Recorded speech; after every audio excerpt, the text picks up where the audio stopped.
This past weekend, we had the first week in the Barclays WSL. It was electric. Match day 1, we got to see superstar teams. First look London City Lionesses, the reigning Champions League winners in Arsenal, take on some competition with London City. It was a very fun weekend, but let's talk about it and dive right in, because Arsenal against London City Lionesses was one of the biggest games over this match day 1. Ultimately, the Gunners take down the Lionesses 4-1. Sandra, is this the year that Arsenal is going to go toe-to-toe with Chelsea for the title? I think so. I don't ever want to keep too close of an eye on something like standings when it's literally just opening weekend for Women's Super League. But there's a bit of a recipe for this league. It's out there. People know if you're like invested in it, like, it's like, all right, top clubs have like a window of games that they can drop, and they may or may not be in the running for winning the league title. So I think that number's like 3. If you can't lose like more than like 3 games in Women's Super League and hope to win the title. And 3 so like is pushing it. 3 is pushing it. Yeah, that's like generous, right? Like especially with Chelsea in this league. So I think, look, the opening 20 minutes, opening half hour, it gave what it gave. It was absolutely like first game of the season, like kind of energy. It took Arsenal a little bit of time to kind of get adjusted. We saw some of those disjointed passes and things like that, but oh my goodness, I think once we saw Olivia Smith do what she can do, I think, and it just, the game just never came back to London City, and I'm sure we're gonna talk about their side of things, but I don't think you can take a look at this type of result, see a team make those adjustments in real time and say they're just gonna do fine in Women's Super League. I think they could potentially do more than fine. They could just maybe rival Chelsea, but we'll see. They can rival Chelsea. Absolutely. I mean, come on. I ain't sugarcoating this one. But that Olivia Smith goal, I'm happy you just touched on that, because homegirl dribbling at the top of the box and just rips one across her body, across the goalkeeper of her 90. Did you guys see the photo of her dad, like proud dad moment of her goal? So like cute. As a parent, I'm like, oh, that's so cute. Oh my gosh, now I'm a huge Olivia Smith fan, and love her first name, by the way. But I think for Arsenal, they're the full package. We saw them hang on against Barcelona in the championship last season, and they're just transitioning in that vibe into this season. I think they're going to be a handful for Chelsea, and I will have my popcorn or maybe a beer ready for this type of game. But I think that Arsenal can definitely go head to head with Chelsea. I think this will be the best competition in the Super League this season. There were some first game moments for Arsenal, and you could tell where they were chances that probably they should have finished. Give it another month and they'll put those away. This game, if it played the exact same in just 2 months, maybe it would have been 6-2, right? Like 6 goals for Arsenal. I think there was a chance by an insane side volley by Chloe Kelly that she could have scored. It was so close though. Yeah. But the amount of chances that Arsenal created on target and on goal, oh my gosh, we're so good. We're so good to see. They finished really good looks. They created. I think that Olivia Smith is only going to grow and get better, not only in her own role, but being able to work with the other attacking threats around her and setting up her teammates to look really good. But they did lack that clinical bite, yet they still put away 4 over London City Lionesses, which says to me a lot about Arsenal and how they are going to contend this year. But meanwhile, for London City, this was our first look at a newly promoted team that had a lot of hype around them. So many new players. I think there was 6 first-year London City players in the starting lineup of this game. And throughout the whole 90 minutes, some gaps defensively, some poor marking. They were slow to react at time. You could tell that London City was a new team, and this was a competitive competition that they were being tested against. Being compared to the best in Europe in Arsenal that just won the Champions League just a few months ago. It says a lot about how how London City Lionesses are going to fare this season because they are super opportunistic. They have a lot of veterans on this. And Aslani having the wherewithal to take a chance in the box, to be pulled down, to earn a penalty and score, go up against Arsenal first, I think says a lot about the veteran and the leaders and the moment that London City has and is. But to do it against the European champs, it's a tough look. But I just got to say, I love these kits. London City is looking It's sweet. fire out there. Yes. But when they went I up love it. 1-0 in that game, I'm like, oh, okay, we got a little bit of hope here. Okay, London City. All right. So I'm at the edge of my seat. So I'm like, okay, Arsenal isn't playing horrible. You know, it was a penalty. You know, I'm at the edge of my seat. And then here comes Arsenal, you know, just opportunity after opportunity after opportunity. And obviously some went in, four goals went in. But I'm just like, ooh, London City, y'all had me for a minute. But I think that just getting that first goal of the season, especially against Arsenal, I think they're on the right foot right now. And I still believe in this team, but Arsenal, they're top notch, you guys. Oh my God. They're so much fun to watch. So much fun. I think for, you know, I think to Arsenal's credit, like watching them say, like, just see the point in the game where they're just like, never mind. That was just practice run. Like we needed like 20, 30 minutes to work ourselves into this. Yep. This is in fact who we're going to be this season moving forward. And Olivia Smith, like to the point of like being that catalyst for the change of the game. And I mean, we're coming into this segment talking off of Jaden Shaw, where we talked about ideas and elements of pressure. I mean, what a way to kind of immediately remove some of that for a player that had set a transfer fee record of her own during this year, and getting into the mix, making sure that you score, with the opportunities that you're given. It showcases her skill set, how she can play a bit fearlessly, leave some defenders in the dust, can create her own shot, just makes Arsenal that more dangerous, and their ability to take over games with the attacking that they now have. And I mean, let alone Blacksinius coming off the bench and getting 2 assists in 15 minutes. And I think on the other side for London City, it's almost kind of like a good thing, a silver lining for clubs like Arsenal,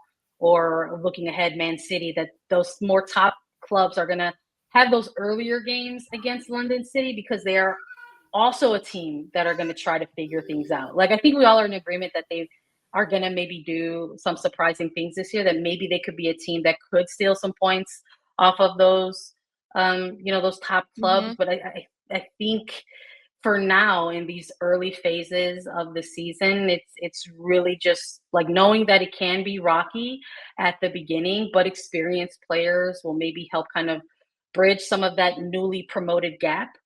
If we did see this game really get away from them after a half hour. So despite the tough early schedule, I think that could be a silver lining. And I think down the stretch, it's not going to be so much about like winning the league at a certain point, but just like making sure that you are here to stay. I think that is the goal for London City, to be a mid-table team, to compete. And I do think they will, based on some of the vets that they do have on the Lionesses roster. And for Arsenal, this is a great start for them. 4-1. We think they're going to contend, Jess, against Chelsea. But reminder, there was a 12-point gap at the top of the table between the Blues and the Gunners last year. And Chelsea, man, they picked up right where they left off last year. And they took on City, a top of the table team. It ends up being 2-1 to Chelsea. I think that under Sonia Bonpastor, we are now also going to see tactical flexibility, because we saw a new formation, a 3-1-4-2, a 3-5-2, whatever you want to call it. But this new 3-back with Ellie Carpenter playing in the wings as a wing-back player, fantastic. Carpenter in the wide areas in this system allows her so much movement, so much freedom to get forward, to assist on the opening goal to Aggie Beaver-Jones. I mean, I knew this move was going to be great, but to see it come to fruition in this first game, getting a win over City, Jess, to me was like, check. Well done, Bonpastor. Well done, Ellie Carpenter. Well done, Chelsea. Oh, man. What I kept thinking when she assisted that goal, I'm like, what a fantastic team goal. This just wasn't Ellie Carpenter. Obviously, she was out wide on an island, basically, and then outside back came in kind of late. She was able to get in line and just blast it across the frame of the goal. But what a great run. That is such a difficult goal to score because Ellie Carpenter shot it as a cross. Like that's how hard of a ball she played into the box. But the ball leading to the goal, I think that, or the way that they were moving the ball leading to that goal, I'm like, Chelsea's also the full package because overall, great team goal.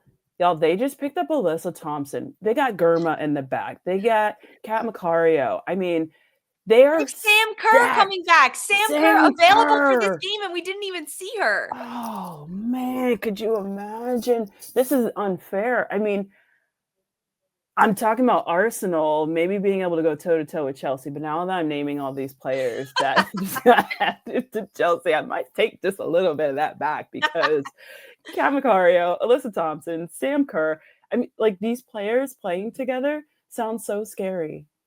It sounds nuts. Okay, you guys know I love a fun fact. I love a stat. So in this game for Chelsea, they created 8 shots, 3 shots on target, and they still scored 2 goals. Their expected goals was lower than Manchester City, but 8 shots in this game for Chelsea is the lowest for Chelsea since February of 2021. Over 4 years ago, Chelsea has not produced as few shots as they did in this game against Manchester City, and they still won the game, and they didn't even have like half of their attacking threats on the field. It's silly.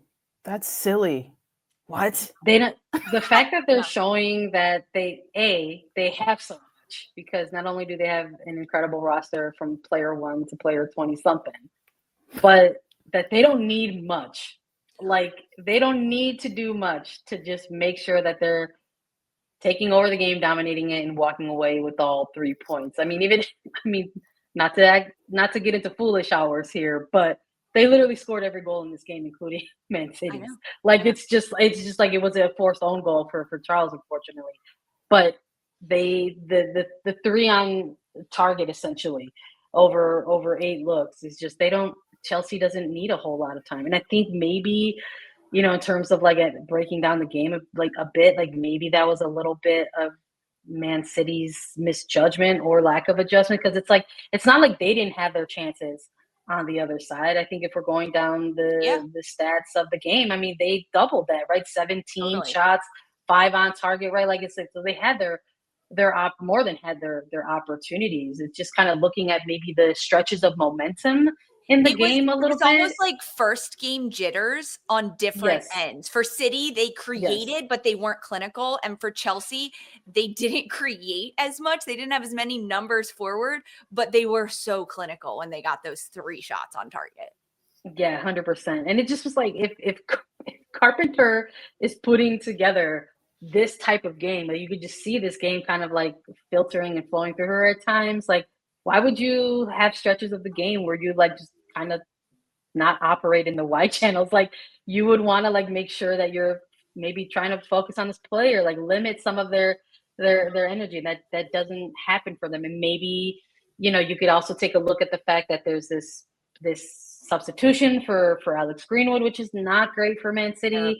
I think they're going to be hopeful that that's not significant, you know. And so I think that was also just one of those update on things. Alex Greenwood before you jump on, Sandra. So Alex Greenwood, she left this game at the end of it. The center back captain, dude, I think it was like a hamstring at the time. She was back in training yesterday with City, which is really good signs.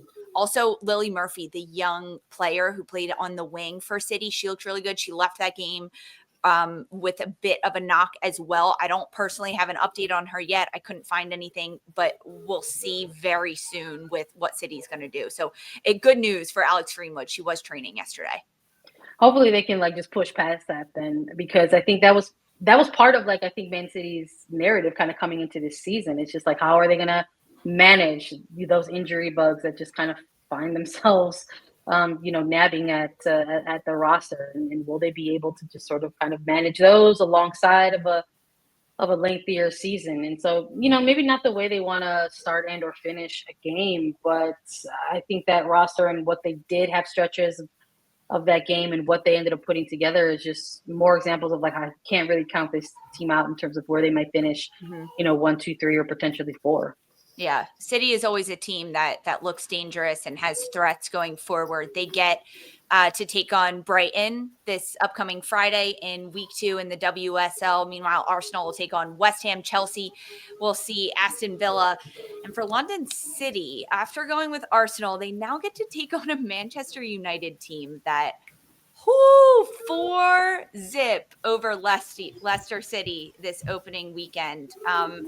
Is this, Jess, for Manchester United, is this a team that maybe we slept on a little in our previews and what we could expect from United? I definitely think we slept on Man U a little bit. And I think with this opening game for them and just how dominant they looked for the start of a season, I mean, just so impressive. I thought they were so impressive. And so this is a team that I see at the top of the table that's going to be very, very difficult to beat.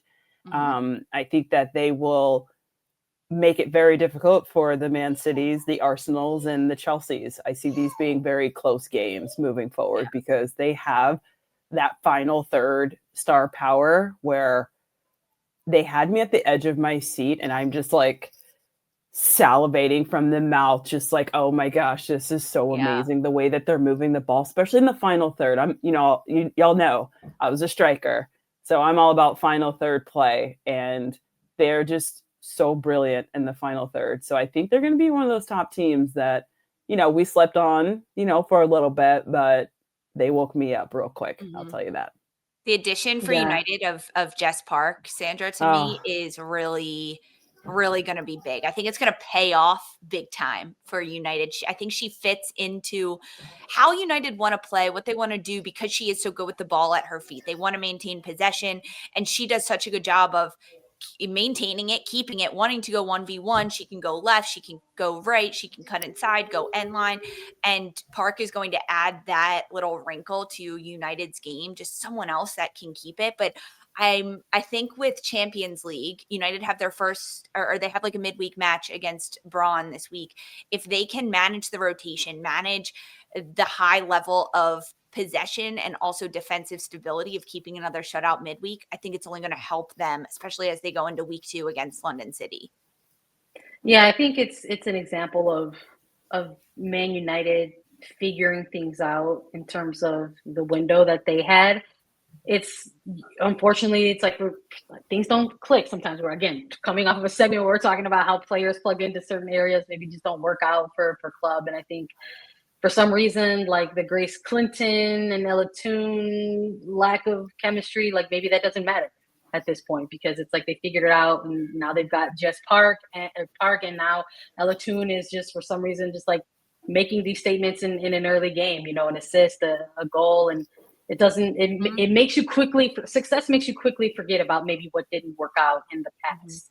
And I think for Man United, that's important if they want to try to move forward. You can't think about what you didn't ever have before, or maybe there was lack of movement or lack of players coming in versus ones going out, because now that they've got, just Park, Ella Toon is kind of looking and feeling more comfortable in this first game.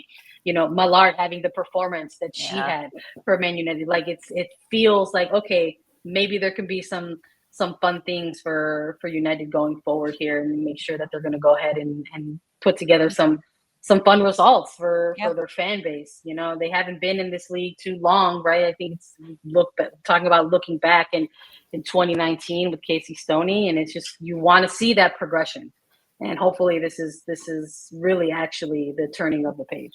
Yeah, it's just week 1. We won't get too ahead of ourselves with the United, but when you think about week 1, Jess, other big picture winners or losers, anything else stand out to you from the WSL?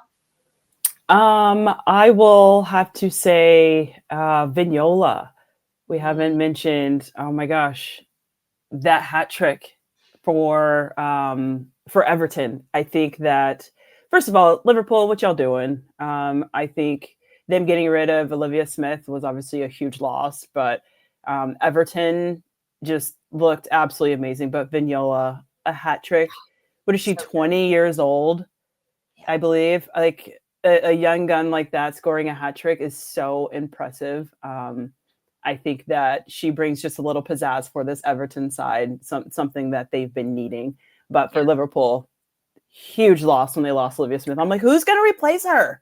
What are you guys doing? Yep. And then after this game, I'm like, okay, y'all need to do something with that transfer fee because this ain't it so far. So struggle bus, and, Liverpool, Vignola, props. Like, oh my gosh. Smith and Hins. Like they lost Smith and Taylor Hines to Arsenal. So I think folks were waiting to see what they were going to do with it, right? And now it just sort of feels like, oh, well, maybe the winter window is going to be where it's at. But if week one is anything to go off of, it's they're going to have to change something very quickly if there's Liverpool. Liverpool absolutely has to. They take on Leicester City this upcoming Sunday. It was a tough one for them this past weekend to start the campaign on a 4-1 loss to Everton. And absolutely, it was the Ornella Vignola show happening at Everton. Watch that player.